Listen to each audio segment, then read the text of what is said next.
अस्सलाम वालेकुम students, welcome to chemistry सीखो। इस वीडियो में हम लोग डिस्कशन करने जा रहे हैं कि कैसे हम लोग किसी भी कंडक्टिविटी सेल का, यानी कि अगर हमारे पास कोई इलेक्ट्रोलाइटिक सेल है तो उसका हम लोग कैसे रेजिस्टेंस कैलकुलेट करेंगे। क्योंकि हमने अभी पढ़ा है कंडक्टेंस, रेजिस्टिविटी और कंडक्टिविटी, ये सब की सब चीज़ें जो है रेजिस्टेंस पर डिपेंड करती हैं। तो हम रेजिस्टेंस अगर निकाल लें किसी इलेक्ट्रोलाइटिक सेल का तो हम उसका conductance, resistivity, conductivity, molar conductivity, सारी चीज़ें कैलकुलेट ईज़िली कर सकते हैं।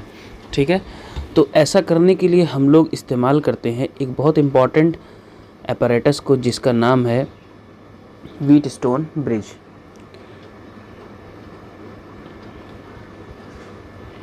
व्हीटस्टोन ब्रिज आमतौर से फिज़िक्स में पढ़ाया जाता है। ये 4 रेजिस्टेंस का कॉम्बिनेशन होता है, ठीक है, जिनका रेशियो एक दूसरे के इक्विवेलेंट होता है। कुछ इस तरह का सेटअप होता है। ज़रा हम इसका डायग्राम बना देते हैं। ये एक रेजिस्टेंस लगा रहता है इस तरह से, एक रेजिस्टेंस इस तरह से, एक रेजिस्टेंस इस तरह, और ये बीच में हमारा गैल्वेनोमीटर रहता है।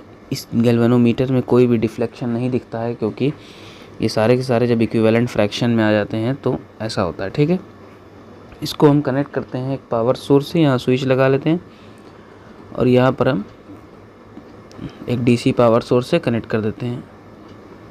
ठीक है, इसको हम लोग बोलते हैं R2, इसको हम लोग बोलते हैं R1, इसको हम लोग बोलते हैं R3 और इसको हम लोग बोलते हैं R4। R1 जो होता है ये वेरिएबल रेजिस्टेंस होता है, यानी कि हम रियोस्टेट लगाते हैं। रियोस्टेट एक apparatus होता है जिससे रेजिस्टेंस को वेरिएबल किया जा सकता है, चेंज किया जा सकता है। ठीक है, R2 की जगह हम लोग इस्तेमाल करते हैं अपनी इलेक्ट्रोलाइटिक सेल। अब इलेक्ट्रोलाइटिक सेल जो होती है उसमें क्या होता है ना, कभी कभी कुछ ऐसे भी इलेक्ट्रोड्स होते हैं जो रिएक्शन में पार्टिसिपेट करने लगते हैं, मतलब एक्टिव इलेक्ट्रोड्स होते हैं। तो यहाँ पर हम इलेक्ट्रोलाइटिक सेल लेने के बजाय हम जो चीज़ लेते हैं उसको हम लोग बोलते हैं कंडक्टिविटी सेल। कंडक्टिविटी सेल में क्या होता है कि वहाँ पर प्लेटिनम इलेक्ट्रोड्स लगे होते हैं। यहाँ पे क्या होता है, प्लेटिनम का इलेक्ट्रोड होता है, और प्लेटिनम का इलेक्ट्रोड जो होता है क्या होता है, ये इनर्ट होता है। इस वजह से ये रिएक्शन में पार्टिसिपेट नहीं करता है, तो हमको ईजिली जो है कैलकुलेशन मिल जाता है। ठीक है, हम सर्किट बनाएंगे, वेरिएबल रेजिस्टेंस को चेंज करेंगे, इस गैल्वेनोमीटर में डिफ्लेक्शन 0 करेंगे तो हमको R2 की वैल्यू मिल जाती है। तो ये हमारा क्या है, व्हीटस्टोन ब्रिज है।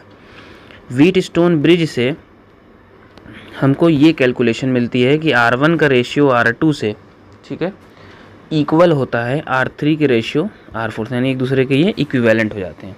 ठीक है, अब यहाँ से हमारा जो R2 है वो सेल है। ठीक है, वो सेल का है, तो हम R2 की वैल्यू यहाँ से कैलकुलेट कर सकते हैं, जो कि आएगी क्या, R2 equals to R1 R4 upon R3। तो इस तरह से हम इसका डिवीज़न करके और कंडक्टिविटी सेल का निकाल सकते हैं। ठीक है, ध्यान रखने वाली बात यह है कि कंडक्टिविटी सेल में हमेशा प्लेटिनम इलेक्ट्रोड का इस्तेमाल किया जाता है, क्योंकि ये इनर्ट होती है और ये इलेक्ट्रोलाइट पर कोई भी इफेक्ट नहीं डालती है। तो हमको यहाँ से पता चल जाएगा इसका रेजिस्टेंस। अब हमने कंडक्टेंस पढ़ा है, जो कि कंडक्टेंस होता है हमारा G।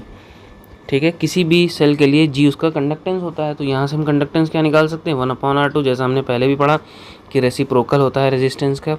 सेम ऐसे ही हम रेजिस्टिविटी को भी कैलकुलेट कर सकते हैं, यानी रो को। तो रेजिस्टिविटी रो जो होती है वो किसके बराबर होती है, वो होती है R रेजिस्टेंस A/L के। तो हम इससे ये भी कैलकुलेट कर सकते हैं।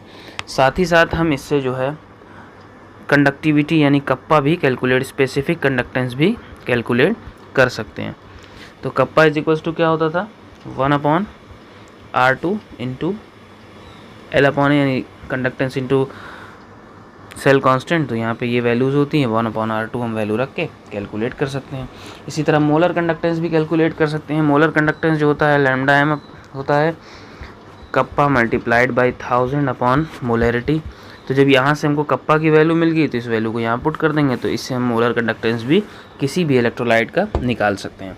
तो व्हीटस्टोन ब्रिज में हम लोग इस तरह से अननोन रेजिस्टेंस वाली इलेक्ट्रोलाइटिक सेल को कंडक्टिविटी सेल के फॉर्म में कनेक्ट करते हैं प्लेटिनम इलेक्ट्रोड के साथ, और हम गैल्वेनोमीटर में डिफ्लेक्शन 0 करते हैं तो हमको ये रेशियो मिलता है। इस रेशियो से हमको यहाँ पे रेजिस्टेंस मिल जाएगा। रेजिस्टेंस मिलने के बाद हम इससे चारों चीज़ें, कंडक्टेंस, रेजिस्टिविटी, कंडक्टिविटी और मोलर कंडक्टेंस कैलकुलेट कर सकते हैं।